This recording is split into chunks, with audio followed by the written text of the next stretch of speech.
What do the insurrection, deodorant, and coffee have in common? Maybe more than you think. Let's start here. At first glance, it's obviously kind of a scary picture. Mother Jones reporter Ali Breland explains. The most concerning thing in the image is the zip tie restraints that he's holding. But the second most concerning thing, and probably the most interesting thing, is his hat that he's wearing. It's got this little logo on it, an assault rifle emblazoned on top of an American flag. Generally seems militaristic, but ironically, it's actually a coffee brand. It's this coffee brand called Black Rifle Coffee that has infused internet brain poison gun culture with coffee. Two things that seemingly don't go together, but I guess in 2021 they do. Black Rifle Coffee was founded in 2014. They're a Salt Lake City based brand, and they were founded by just like a slew of former military guys. We're fueled by coffee, connected by service. They make a bunch of funny videos where they lean in on the absurdity of their brand and like make jokes about gun culture and coffee. But at some point their videos went viral and their coffee became really popular, and they became these sort of like de facto right-wing coffee brand. Listen to this story, standing up for our men and women in blue. They identify with things like Blue Lives Matter. They have a line of coffee. It's limited edition. It's called Thin Blue Line. They've posted Blue Lives Matter things on Instagram. They've posted pictures of themselves with people like Donald Trump Jr. Their co-founder and co-CEO, Tom Davin, has been pictured with people like General Mattis and Orrin Hatch, who's the former Republican senator in Utah. They sort of reach to the right a lot in pretty clear ways. Did you catch that? They were shooting at a barrel that said hipster coffee on it. We've got the founder and CEO of Black Rifle Coffee Company. He's taking on Starbucks now. Kenosha and Kyle Rittenhouse were the first time that the public kind of at large came to know about Black Rifle. During the Black Lives Matter protest this past summer, Kyle Rittenhouse ended up traveling to Kenosha, Wisconsin with an assault rifle to carry out quote unquote security, and ended up shooting and killing 2 people. He was obviously arrested for this, but he ended up posting bail and was able to go freely. And in that time, a Blaze reporter posted a picture of him wearing a Black Rifle Coffee shirt with a Black Rifle Coffee discount code underneath it. This went viral. People were like, what is Black Rifle? And then people were figuring it out, and they were like, Black Rifle, do you actually support this? And so at the time, they issued a statement saying that they were not in support of Kyle Rittenhouse. They didn't endorse him. Did we sponsor Kyle Rittenhouse?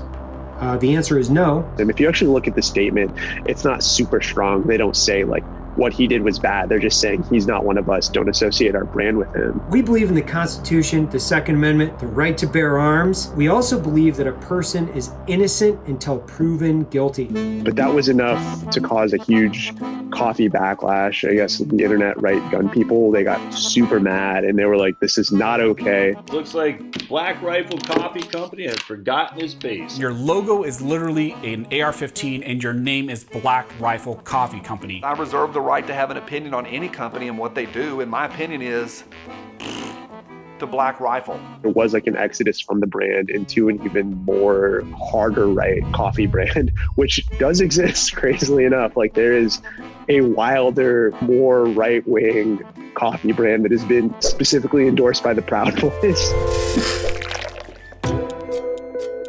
Do you guys have Black Rifle coffee? I think it does make sense to point to the through line between like the conservative impulse to make fun of like soy lattes or be like, here's an actual way to have coffee that doesn't sacrifice any of your credibility as a conservative or any of your masculinity. But I choose not to support a brand that takes part in the military-industrial complex and the needless wars overseas that support an inherently patriarchal system. Black Rifle is a part of this trend that has sort of like come out of the post 9/11 era. There's this tremendous military aesthetic that comes out of a global war on terror.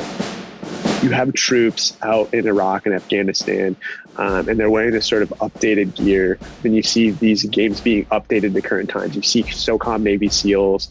And then in 2007, I think most importantly, there's Call of Duty Modern Warfare.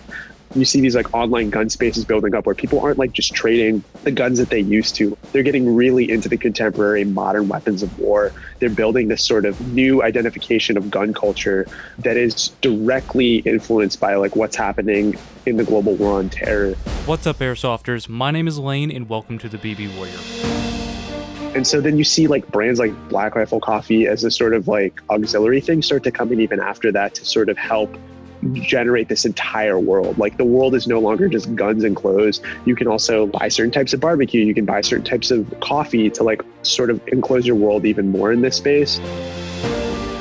It's not particular about coffee, right? Like there are an increasingly high amount of brands that do this kind of thing.